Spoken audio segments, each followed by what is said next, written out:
بسم اللہ الرحمن الرحیم۔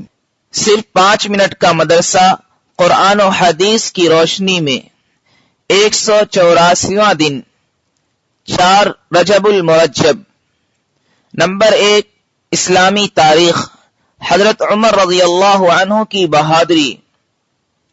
حضرت عمر رضی اللہ عنہ کی بہادری سے کون ناواقف ہوگا؟ ساری دنیا ان کی شجاعت و دلیری کا اعتراف کرتی ہے۔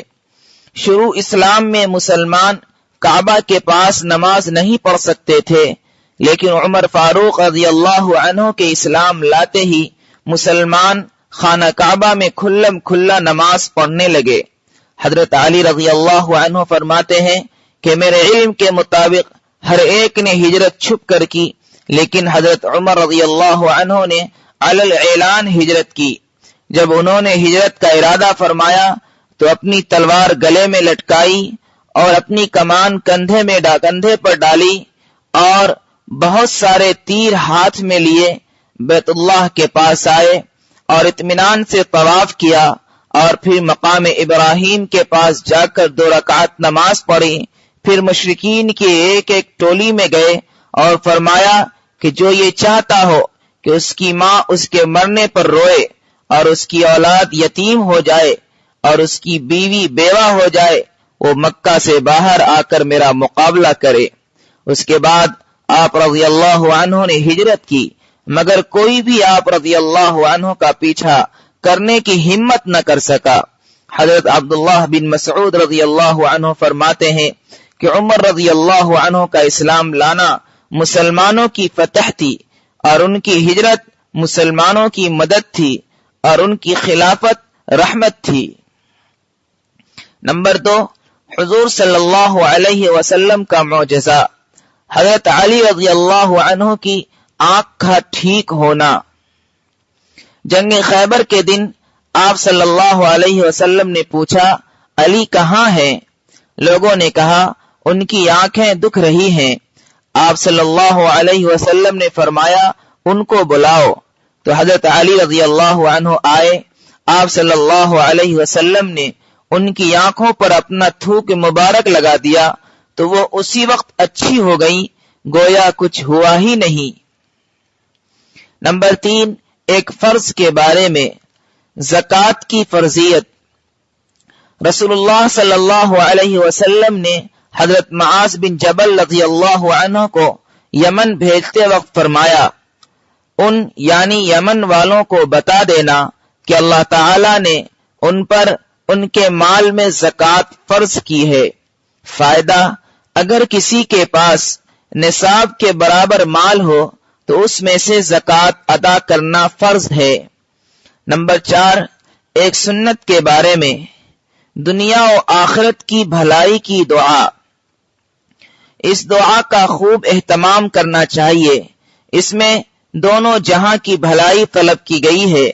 رسول اللہ صلی اللہ علیہ وسلم اس دعا کو اکثر پڑھا کرتے تھے، ربنا آتنا فی الدنیا حسنہ وفی الآخرۃ حسنہ وقنا عذاب النار۔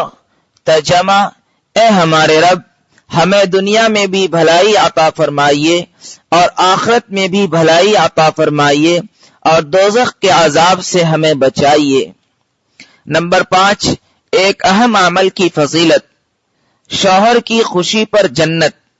رسول اللہ صلی اللہ علیہ وسلم نے فرمایا، جس عورت نے اس حال میں انتقال کیا کہ اس کا شوہر اس سے راضی تھا تو وہ جنت میں داخل ہوگی۔ نمبر 6، ایک گناہ کے بارے میں، سچی گواہی کو چھپانا۔ قرآن میں اللہ تعالیٰ فرماتا ہے، تم گواہی مت چھپایا کرو، اور جو شخص اس یعنی گواہی کو چھپائے گا تو بلا شبہ اس کا دل گنہگار ہوگا، اور اللہ تعالیٰ تمہارے کیے ہوئے کاموں کو خوب جانتا ہے۔ نمبر 7، دنیا کے بارے میں، دنیاوی زندگی دھوکہ ہے۔ قرآن میں اللہ تعالیٰ فرماتا ہے، دنیاوی زندگی تو کچھ بھی نہیں، صرف دھوکہ کے سودا ہے۔ فائدہ، جس طرح مال کے ظاہر کو دیکھ کر خریدار پھنس جاتا ہے، اسی طرح دنیا کی چمک دمک سے دھوکہ کھا کر آخرت سے غافل ہو جاتا ہے۔ اسی لیے انسانوں کو دنیا کی چمک دمک سے ہوشیار رہنا چاہیے۔ نمبر 8، آخرت کے بارے میں قبر میں ہی ٹھکانے کا فیصلہ۔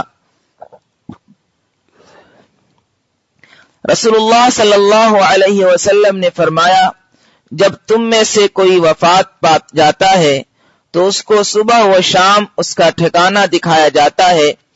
اگر جنتی ہو تو جنت والوں کا، اور اگر جہنمی ہے تو جہنم والوں کا ٹھکانہ دکھایا جاتا ہے۔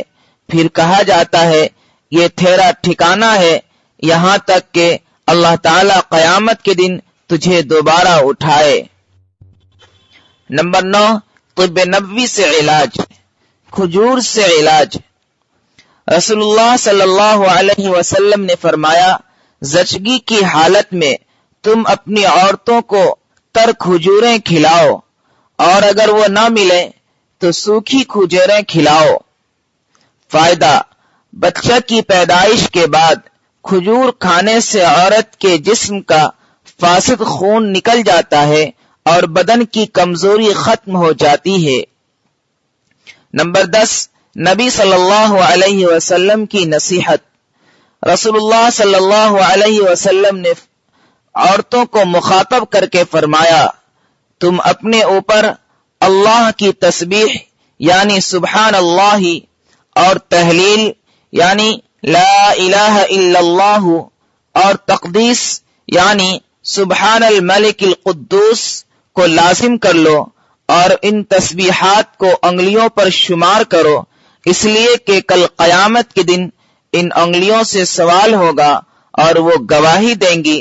ہرگز اس میں کوتاہی اور غفلت مت کرنا، ایسا نہ ہو کہ غفلت کر کے اجر و ثواب سے بھی محروم رہ جاؤ۔